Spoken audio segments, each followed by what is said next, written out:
السلام علیکم ورحمۃ اللہ وبرکاتہ۔ صبح کا ستارہ۔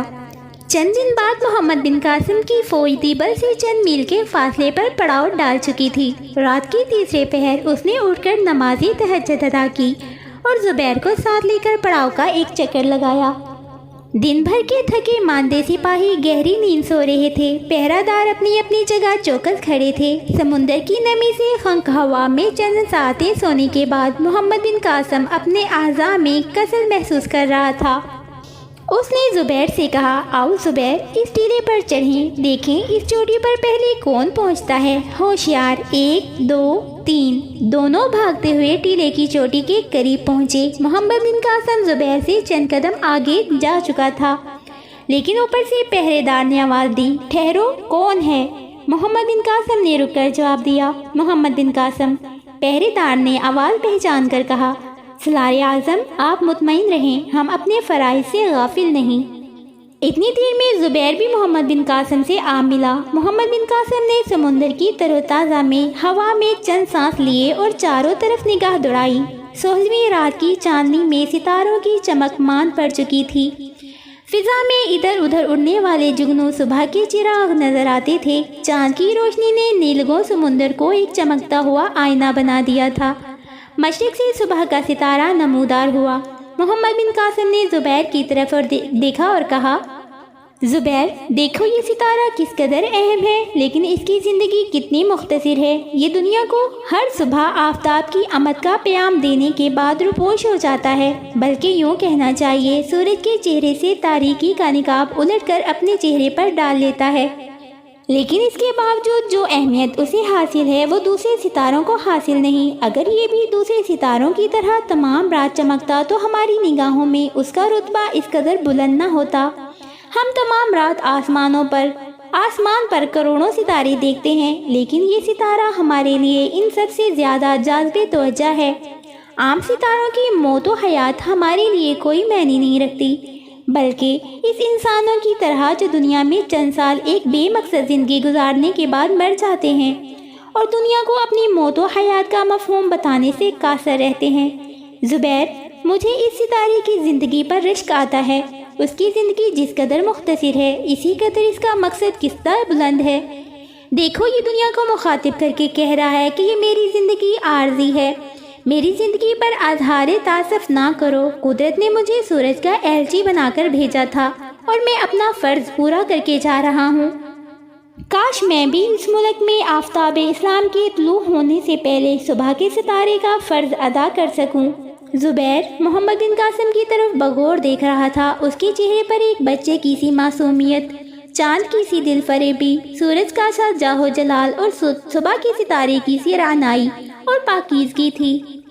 چند قدم کے فاصلے سے ایک پہرے دار نے آواز دی، ٹھہرو، کون ہے؟ نیچے سے جواب آیا، میں سعد ہوں۔ محمد بن قاسم نے چند قدم آگے بڑھ کر اسے سندھی لباس میں ٹیلے پر چڑھتے ہوئے دیکھ کر پہرے داروں سے کہا، اسے میری طرف آنے دو۔ سعد نے ٹیلے پر چڑھ کر پڑاؤ کی طرف اترنا چاہا، لیکن پہرے دار نے اس کا راستہ روکتے ہوئے محمد بن قاسم کی طرف اشارہ کیا اور کہا، پہلے اس طرف جاؤ۔ سعد نے بے پرواہی سے جواب دیا، نہیں، میں سپہ سالار کو دیکھے بغیر کسی سے بات کرنے کے لیے تیار نہیں۔ محمد بن قاسم نے آواز دی، سعد، میں ادھر ہوں۔ سعد نے چونک کر محمد بن قاسم کی طرف دیکھا اور آگے بڑھا۔ محمد بن قاسم نے سوال کیا، کہو کیا خبر لائے؟ سعد نے جواب دیا، دیبل کی حفاظت کرنے والی فوج کی تعداد 50,000 کے قریب ہے۔ میرا خیال ہے کہ وہ سندھ کے باقی شہروں سے مزید کمک کے انتظار میں قلعہ بند ہو کر لڑنے کی کوشش کریں گے۔ محمد بن قاسم نے کہا، کیا یہ ممکن ہے کہ اگر ہم اس جگہ 2-3 دن اور قیام کریں تو وہ شہر سے پیش قدمی کر کر ہم پر حملہ کر دیں؟ سعد نے جواب دیا، اس بات کے کوئی آثار نہیں۔ وہ لس بیلا کی پہاڑی قلعہ فتح ہو جانے کے بعد ناہموار زمین پر لڑنا اپنے لیے مفید خیال نہیں کرتے۔ محمد بن قاسم نے کہا، تو ہمیں کسی تاخیر کے بغیر پیش قدمی کر دینی چاہیے۔ دیبل کے محاصرے کو 5 دن گزر چکے تھے۔ اس دوران میں محمد بن قاسم کی فوج نے دبابوں کی مدد سے محتدن بار شہر کی فصیل پر چڑھنے کی کوشش کی، لیکن اسے کامیابی نہ ہوئی۔ لکڑی کے دبابے جب شہر پناہ کے قریب پہنچتے، راجا کے سپاہی ان پر جلتا ہوا تیل انڈیل دیتے اور مسلمانوں کو آگ کے شعلوں میں پیچھے ہٹنا پڑتا۔ محمد بن قاسم اپنے ساتھ ایک بہت بڑی منجنیق لایا تھا جسے 500 آدمی کھینچتے تھے۔ اس منجنیق کا نام عروس مشہور ہو چکا تھا۔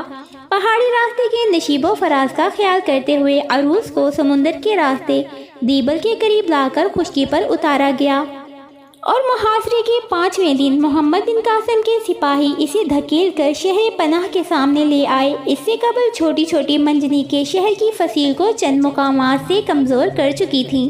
شہر کے سپاہی عروس کی غیر معمولی جسامت سے اس کی اہمیت کا اندازہ لگا چکے تھے۔ شام سے پہلے عروس سے چند وزنی پتھر شہر میں پھینکے گئے، اور راجہ نے یہ محسوس کیا کہ دیبل کی مضبوط فصیل زیادہ عرصہ اس مہیب ہتھیار کے سامنے نہ ٹھہر سکے گی۔ چھٹے روز الصبح محمد بن قاسم نے عروس کی مدد سے شہر پر سنگ باری شروع کی۔ شہر کے درمیان ایک مندر کے بلند کلس پر ایک سرخ رنگ کا جھنڈا لہرا رہا تھا۔ مندر کے کلس کی طرح یہ جھنڈا بھی تمام جھنڈوں سے اونچا تھا۔ محمد بن قاسم کو اس جھنڈے کی اہمیت کا احساس ہوا، اور ایک روایت کے مطابق دیبل کے گورنر کے ہاتھوں ستائے ہوئے ایک برہمن نے شہر سے فرار ہو کر محمد بن قاسم کو اطلاع دی کہ جب تک یہ جھنڈا نہیں گرتا شہر کے لوگ ہمت نہیں ہاریں گے۔ محمد بن قاسم کو منجنیق کے استعمال میں غیر معمولی مہارت تھی، چنانچہ اس نے عروس کا رخ درست کر کے سپاہیوں کو پتھر پھینکنے کا حکم دیا۔ بھاری پتھر کی ضرب نے کلش کے ٹکڑے اڑا دیے، اور اس کے ساتھ سرخ جھنڈا بھی نیچے آ رہا۔ اس کلش کے مسمار ہونے اور جھنڈے گرنے سے راجہ کے تو ہم پرست سپاہیوں کے حوصلے ٹوٹ گئے، تاہم انہوں نے شام تک مسلمانوں کی فوج کو قلعے کے قریب بھی نہ پھٹکنے دیا۔ شام کے دھندلے میں فصیل کے تیر اندازوں کی مزاحمت کمزور ہونے لگی۔ محمد بن قاسم نے ایک فیصلہ کن حملے کا حکم دیا، اور اس کے سپاہی اللہ اکبر کے نعرے لگاتے ہوئے دبابوں، سیڑھیوں اور کمندوں کی مدد سے قلعے کی دیواروں پر چڑھنے لگے۔ راجہ کی فوج نے رات کے تیسرے پہر تک مقابلہ کیا، لیکن اتنی دیر میں مسلمانوں کی فوج کے سینکڑوں سپاہی فصیل پر چڑھ چکے تھے، اور منجنیق کی سنگ باری کی بدولت قلعے کی دیوار بھی ایک مقام سے ٹوٹ چکی تھی۔ راجہ دہر نے حالات کی نزاکت کا احساس کرتے ہی شہر کا مشرقی دروازہ کھلوا دیا، اور ہاتھیوں کی مدد سے فوج کے لیے راستہ صاف کرتا ہوا باہر نکل گیا۔ مسلمان شہر پناہ کے چاروں طرف منقسم ہونے کی وجہ سے دروازے پر مؤثر مزاحمت نہ کر سکے۔ ہاتھی مشرقی دروازے کے سامنے سے ان کے مورچے توڑتے ہوئے آگے نکل گئے، اور ان کے پیچھے راجہ کی 30,000 فوج لڑتی بھرتی نکل گئی۔ محمد بن قاسم کی فوج نے چاروں طرف سے سمٹ کر دروازے پر حملہ کر دیا، اور باقی سپاہیوں کے راستے میں مضبوط صفیں کھڑی کر دیں۔ انہوں نے راجہ کی محبت سے زیادہ اپنے انجام سے خوفزدہ ہو کر باہر نکلنے کا راستہ صاف کرنے کے لیے چند زوردار حملے کیے، لیکن مسلمانوں نے آن کی آن میں دروازے کے سامنے لاشوں کے ڈھیر لگا دیے۔ وہ بددل ہو کر پیچھے ہٹے، اور مسلمانوں کی فوج پانی کے ایک زبردست ریلے کی طرح شہر کے اندر داخل ہو گئی۔ اتنی دیر میں کئی دستے مختلف راستوں میں شہر پناہ کے اندر داخل ہو چکے تھے۔ راجہ کی بچی کچی فوج نے چاروں اطراف سے اللہ اکبر کے نعرے سن کر ہتھیار ڈال دیے۔ محمد بن قاسم نے اپنی فوج کے ساتھ دیبل کے گورنر کے محل میں صبح کی نماز ادا کی، اور طلوع آفتاب کے وقت دیبل کے دہشت زدہ باشندے اپنے مکانوں کی چھتوں پر کھڑے ہو کر فاتح افواج کے 17 سالہ سپہ سالار کا جلوس دیکھ رہے تھے۔ قلعہ کی فتح کے بعد محمد بن قاسم نے جن اسیران جنگ کو آزاد کیا تھا اور جن زخمیوں کی مرہم پٹی کی تھی، وہ عوام کو ہندوستان میں ایک نئے دیوتا کی آمد کا پیغام دے چکے تھے۔ اس کی نوجوانی، شجاعت، عفو اور رحم کے متعلق ایسی داستانیں مشہور ہو چکی تھیں جن کی صداقت پر استبدادی حکومت کے ستائے ہوئے عوام اعتبار کرنے کو تیار نہ تھے۔ گزشتہ چند دنوں میں دیبل کے شہریوں کو راجہ کی فوج کے سپاہی سخت اذیتیں دے چکے تھے۔ دیبل میں راجہ کی فوجوں کی آمد کے بعد ان کے گھر اپنے گھر نہ تھے۔ سپاہی رات کے وقت شراب کے نشے میں بدمست ہو کر لوگوں کے گھروں میں آ گھستے، لوٹ مار کر کے نکل جاتے۔ صبح کے وقت شرم و حیا کی دیویاں پھٹے ہوئے پیرہن اور بکھرے ہوئے بالوں کے ساتھ بازاروں میں گشت لگانے والے افسروں کو اپنی مظلومیت کے قصے سناتی، لیکن انہیں شرمناک کہکوں کے سوا کوئی جواب نہ ملتا۔ اپنی راجا کی فوج کا یہ سلوک دیکھ کر دیبل کے باشندے محمد بن قاسم کے عفو و رحم کے متعلق کئی داستانیں سننے کے باوجود فاتح لشکر سے نیک سلوک کی توقع رکھنے کے لیے تیار نہ تھے۔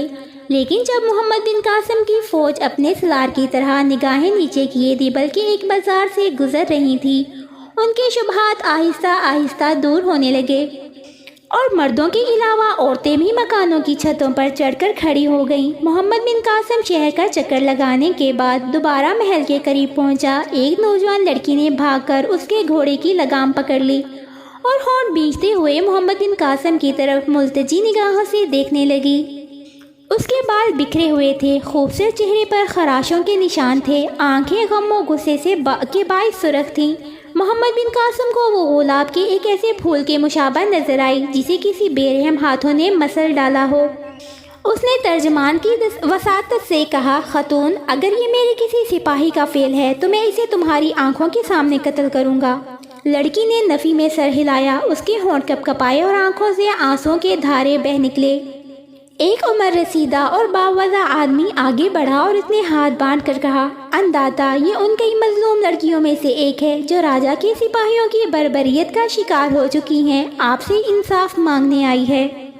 ناصر الدین نے اس عمر رسیدہ شخص کی ترجمانی کرتے ہوئے محمد بن قاسم کو یہ بتایا کہ یہ دیبل کا پروہت ہے۔ محمد بن قاسم نے جواب دیا، آپ میرے سامنے ہاتھ نہ باندھیں، اس لڑکی کی داد رسی میرا سب سے پہلا فرض ہے۔ راجا کے 12,000 سپاہی ہماری قید میں ہیں، آپ اسے وہاں لے جائیں۔ اگر مجرم ان میں سے کوئی ہو تو میں اسے آپ کے حوالے کر دوں گا، ورنہ میں اس ملک کی آخری حدود تک اس کا تعاقب کروں گا۔ لڑکی نے کہا، میرا مجرم دیبل کا گورنر ہے، اس نے پرسوں میرے پتا کو قید کر لیا تھا اور مجھے یہاں تک کہہ کر اس کی آواز بھرا گئی اور آنکھوں سے پھر ایک بار آنسو بہنے لگے۔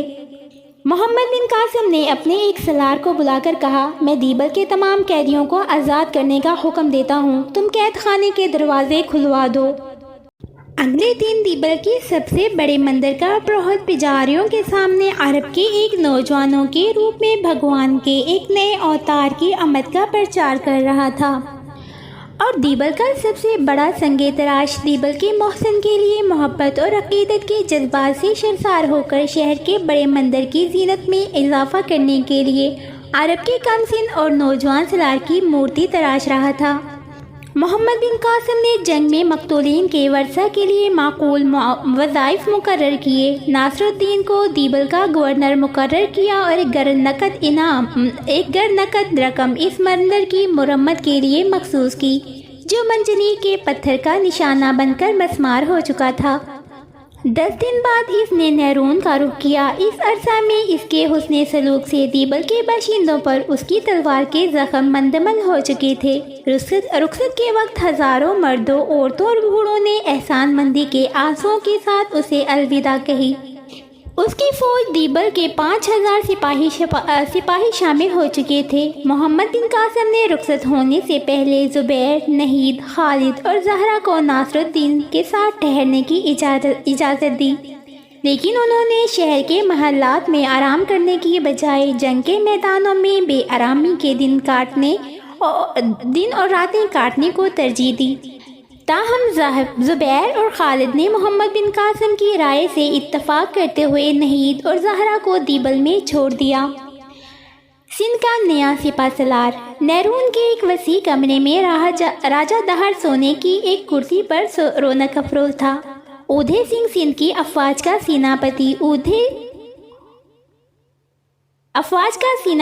اور جے سنگھ سندھ کا ولی عہد اس کے سامنے کھڑے تھے۔ اودھے سنگھ نے کہا، مہاراج، اگر اجازت ہو تو بھیم سنگھ کو اندر بلا لوں؟ راجہ نے تلخ لہجے میں جواب دیا، میں اس کی صورت نہیں دیکھنا چاہتا۔ اگر وہ تمہارا بیٹا نہ ہوتا تو میں اسے مست ہاتھی کے آگے ڈلوا دیتا۔ اودھے سنگھ نے کہا، مہاراج، وہ بے قصور ہے۔ اگر ہم 50,000 فوج کے ساتھ دیبل کی حفاظت نہیں کر سکے تو وہ 20,000 سپاہیوں کے ساتھ اس کا راستہ کیسے روک سکتا تھا؟ لیکن یہ دعویٰ کر کے گیا تھا کہ دشمن کو پہاڑی علاقے سے آگے نہیں بڑھنے دے گا۔ اس نے یہ بھی کہا تھا کہ اگر دشمن کی فوج ہمارے 20,000 سپاہیوں کے پتھروں کی بارش میں دب کر نہ رہ گئی تو میں واپس آ کر منہ نہیں دکھاؤں گا۔ مہاراج، میں نے کبھی اس کی تائید نہیں کی، مجھے دشمن کی شجاعت کے متعلق کوئی غلط فہمی نہ تھی۔ اگر دیبل میں ہماری 50,000 فوج کے تیروں کی بارش میں کمندے ڈال کر فصیل پر چڑھ سکتے تھے تو 20,000 سپاہیوں کے پتھراؤ انہیں پہاڑیوں پر قبضہ جمانے سے نہیں روک سکتے تھے۔ راجا نے گرج کر کہا، میرے سامنے دیبل کے 50,000 سپاہیوں کا نام نہ لو، ان میں نصف کے قریب دیبل کے ڈرپوک تاجر تھے۔ کاش مجھے معلوم ہوتا کہ پرتاپ رائے نے دیبل کے خزانے سے سپاہیوں کی بجائے بھیڑیں پال رکھی ہیں۔ اودے سنگھ نے کہا، مہاراج میں شروع سے اس بات کے خلاف تھا کہ آپ دیبل جائیں۔ راجا کا شکست کھا کر بھاگنا فوجیوں پر بہت برا اثر ڈالتا ہے۔ راجا نے کہا، بھگوان کا شکر ہے میں نے تمہارا کہا نہیں مانا، ورنہ یہ 30,000 فوج بھی یہاں نہ بچ کر پہنچتی۔ اودے سنگھ نے کہا، مہاراج اگر آپ بھاگنے میں جلد بازی سے کام نہ لیتے تو۔ راجکمار جے سنگھ نے اودے سنگھ کا فکرہ پورا نہ ہونے دیا اور چلا کر کہا، اودے سنگھ ہوش میں آ کر بات کرو۔ مہاراج کو اس لیے دیبل چھوڑنا پڑا کہ اس کے ساتھ تمہارے جیسے نکمے اور بزدل تھے۔ اودے سنگھ کی قوت برداشت جواب دے چکی تھی، تاہم اس نے ضبط سے کام لیتے ہوئے کہا، راجکمار آپ جانتے ہیں کہ بھیم سنگھ بزدل نہیں، وہ آپ کے ساتھ کھیلا ہے۔ وہ بزدل نہیں لیکن بیوقوف ضرور ہے، پھر بھی میں پتا جی سے کہوں گا کہ اسے یہاں حاضر ہونے کا موقع دیں۔ راجا نے جے سنگھ کی طرف دیکھا اور پھر اودے سنگھ کی طرف متوجہ ہو کر کہا، بلاؤ اسے۔ اودے سنگھ نے دروازے پر ایک سپاہی کو اشارہ کیا اور وہ باہر نکل گیا۔ تھوڑی دیر بعد بھیم سنگھ اندر داخل ہوا اور اداب بجا لانے کے بعد ہاتھ باندھ کر کھڑا ہو گیا۔ راجا نے پوچھا، تم شکست کے بعد سیدھے دیبل کیوں نہ پہنچے؟ بھیم سنگھ نے جواب دیا، مہاراج مجھے یہ علم نہ تھا کہ آپ دیبل پہنچ جائیں گے، اور میں نے آپ سے چند ضروری باتیں عرض کرنے کے لیے نیرون پہنچنا ضروری خیال کیا، لیکن تمہارا فرض تھا کہ تم رہی صحیح فوج کے ساتھ دیبل پہنچتے۔ مہاراج کو شاید معلوم نہیں کہ میں زخمی ہونے کے بعد چند دن دشمن کی قید میں رہا، اور جب میں آزاد ہوا میرے ساتھ صرف چند سپاہی تھے اور انہیں کسی محفوظ مقام پر پہنچانا میرا فرض تھا۔ راجا نے کہا، بھیم سنگھ دیبل اور بیلا کی جنگوں میں ہماری شکست کے ذمہ دار فقط تم ہو۔ اگر تم پہاڑوں میں دشمن کا راستہ روک سکتی تو تمہیں دیبل میں ناکامی کا منہ نہ دیکھنا پڑتا۔ میں نے تمہارے باپ کی مرضی کے خلاف تمہیں یہ موقع دیا تھا، اب میں یہ فیصلہ کر چکا ہوں، آئندہ کوئی مہم تمہارے سپرد نہ کی جائے۔ بھیم سنگھ نے جواب دیا، مہاراج میں خود بھی کوئی ذمہ داری سنبھالنے کے لیے تیار نہیں۔ راجا نے آنکھیں پھاڑ کر بھیم سنگھ کی طرف دیکھا اور بلند آواز میں کہا، تو یہاں کیا لینے آئے ہو؟ اودے سنگھ نے اپنے بیٹے کے جواب سے پریشان ہو کر کہا، مہاراج بھیم سنگھ کا مطلب یہ ہے کہ اسے بڑے عہدے کی ضرورت نہیں، وہ آپ کی فتح کے لیے ایک سپاہی کی حیثیت سے لڑنا بھی اپنے لیے باعث فخر سمجھتا ہے۔ بھیم سنگھ انداتا تم سے خفا ہیں، ان کے پاؤں پکڑ لو۔ بھیم سنگھ نے جواب دیا، پتا جی اندادا کی تعظیم سر آنکھوں پر، لیکن میں ان کے سامنے جھوٹ نہیں بول سکتا۔ میں زخمی تھا اور دشمن کے سپہ سالار نے اپنے ہاتھوں سے میری مرہم پٹی کی، میری جان بچائی اور مجھ سے دوبارہ اپنے مقابلے پر نہ آنے کا وعدہ لیے بغیر آزاد کر دیا، مجھے یہاں پہنچنے کے لیے اپنا گھوڑا دیا۔ اودے سنگھ نے مداخلت کی، مہاراج ہمارا دشمن بہت ہوشیار ہے، اس کا خیال یہ ہوگا کہ وہ اس طرح چاپلوسی کر کے بھیم سنگھ کو ورگلا سکے گا، لیکن اسے کیا معلوم کہ بھیم سنگھ کے باپ دادا آپ کے نمک خوار ہیں اور اس کی رگوں میں ایک راجپوت کا خون ہے، اور یہ آپ کے لیے اپنے خون کا آخری قطرہ تک بہا دے گا۔ بھیم سنگھ نے کہا، پتا جی اگر وہ میری جان نہ بچاتا تو میرے خون کا آخری قطرہ میدان جنگ میں بہہ چکا ہوتا۔ میں نہیں جانتا کہ اس نے میری جان کس نیت سے بچائی ہے، لیکن میں اس کے خلاف تلوار نہیں اٹھا سکتا۔ بھیم سنگھ نے اپنی تلوار اتار کر راجا کو پیش کرتے ہوئے کہا، مہاراج یہ آپ نے مجھے عطا کی تھی، لے لیجئے۔ راجا غصے سے کانپنے لگا اور راجکمار جے سنگھ نے بھیم سنگھ کے ہاتھ سے تلوار چھینتے ہوئے کہا، بزدل کمینہ۔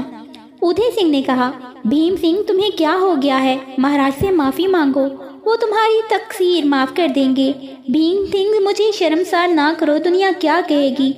تم تو کہتے تھے کہ تم مہاراج کو جنگ کے متعلق ایک ضروری مشورہ دینے کے لیے آئے ہو۔ مہاراج میرا بیٹا بے قصور ہے، دشمن نے اس پر جادو کر دیا ہے۔